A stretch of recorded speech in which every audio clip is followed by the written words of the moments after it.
It's Benny and Danny. It's Benny and Danny. It's Benny and Danny. Benny and Danny. Benny and Danny Cooking Show. Hi, welcome to the Benny and Danny Cooking Show. I'm Benny. And I'm Danny. And today we're going to be cooking a classic shepherd's pie. So what we'll need is a whole lot of ingredients. So we've got corn, peas, carrots, onions, garlic, eggs, potatoes, ground beef, chicken broth, butter, cream, flour, thyme, and some Worcestershire sauce. Wow, that's a whole lot of ingredients, Danny. And a whole lot of deliciousness, Benny. Funny. First thing we're going to do is prepare the potatoes by cutting them into cube-sized pieces. Just like this. Next, we're going to fill up a pot of water. Turn on the stove, throw the pot on the stove, and then toss your potatoes in. Whee! Go the potatoes. Danny, just let them boil. Next, we'll turn on another burner so we can get our filling ready. Then we add in some oil and let that preheat. Now we have to get our veggies ready.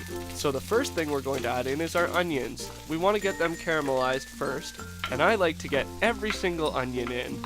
No man gets left behind. Those are onions, Danny, not men.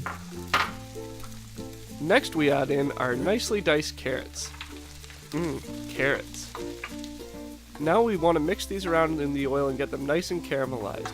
I thought that meant they turn into caramel bars, but I was wrong. They just get a little brown and yummy. Now we add in our meat. Oh, just slide it on in. I don't like to pick up meat anymore. Now just grind it all up and mix it all in. It's almost like a stew without the stew. Or like a chicken fajita without the chicken, or the fajita.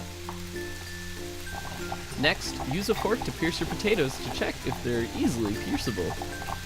If there are, you're good to go. Drain the water. Plop, plop, plop, go the potatoes. Hey, you're not Danny, get out of here. Then toss the potatoes back into the pot. Now you're ready to throw in the rest of your ingredients for the mashed potatoes. You got your butter, you got your egg yolk, then you got a nice amount of half and half, got some garlic, and then put in however much salt and pepper you think tastes good. You can easily see how much better I am at adding in ingredients than Danny is by how gracefully and swiftly my ingredients fall into the pot. While mashing the potatoes, pretending it's Danny's face gets the job done. Next we're making the gravy, so first we add in some flour, take some time to add some thyme, then we'll add in a little bit of rosemary. Oh, there it is. Then we add in some good old W sauce, or Worcestershire sauce. I still can't say that. Oh well. Next we add in the chicken stock. I wonder how many stalks of chicken I could buy. Probably one. One would be good. Now we just have to mix it all together and let it simmer. Listen to that sizzle.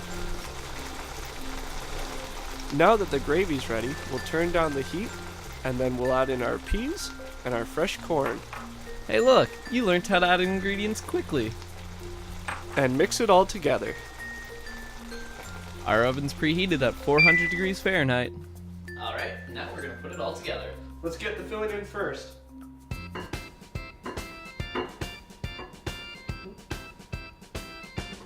Next up, you take your fluffy, cloud-like potatoes and add them onto the warm bed of meat and veggies. Add a little sprinkle of cheese, and voila, we're done. Yay! Just kidding, we still gotta put in the oven. Aw, you just broke my heart, Benny. I'd like to break your legs, Danny. What? Good thing we didn't forget the eggs, Danny. 3, 2, 1. It's done! Thank God this is almost over. It's done! You know it's done when the cheese is nice and crispy. Now we're ready to plate it. Just scoop it on out. Need 2 people to handle this much deliciousness. Or 1 person with 3 hands. And we're ready to eat. Wow, that looks delicious. You're not getting any after last time, Danny. I'm so glad I remembered oven mitts this time. Last time I dropped the bowl, and then Betty made me eat it anyways. Good times, Danny. Good times.